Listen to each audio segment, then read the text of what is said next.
just outside of Priego de Córdoba, a Spanish town well known for its olive groves.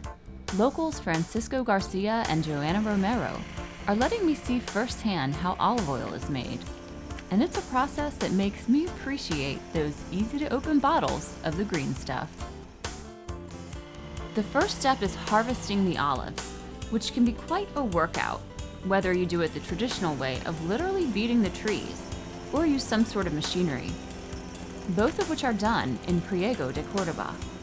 Since these olives are going to make olive oil and not end up in someone's martini, they aren't hand-picked, which would be done to avoid bruising. After they've fallen into the net, they're gathered up and taken to the mill.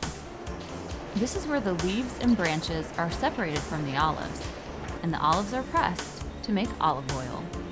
I head inside for my first olive oil tasting. After experiencing the hard work that goes into this olive oil, I'm excited to learn how to taste it. Bueno, pues vamos a probarlo. Vamos a coger la copa izquierda. Let's get the left cup. With the palm of my hand, we're going to warm the glass so that we can extract the smell and the taste. Lo olemos. We smell it. Aquí vemos que es un frutado mucho más intenso, A more intense fruit, más fragante, more fragrance. Very fragrant. The plants that grow in the countryside. y lo probamos en la boca. We try it. La boca está dulce, We notice the sweetness, tiene un poquito de hoja, a bit of leaves, y al final termina picando, un poquito and in de the end, picante. a bit of bitterness.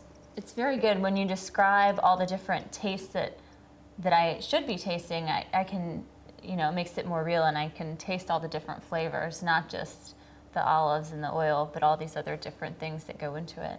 Estupendo. And I didn't know that olive oil was so much like wine. No sabía que el aceite de oliva es como el vino. Exactamente, es igual que un vino. Hay muchos aceites, muchos tipos de aceite y bueno, aquí tienes uno de los mejores. It's true, there's so many variety of olive oils, but this is only one of them. Well, thank you. Thank you.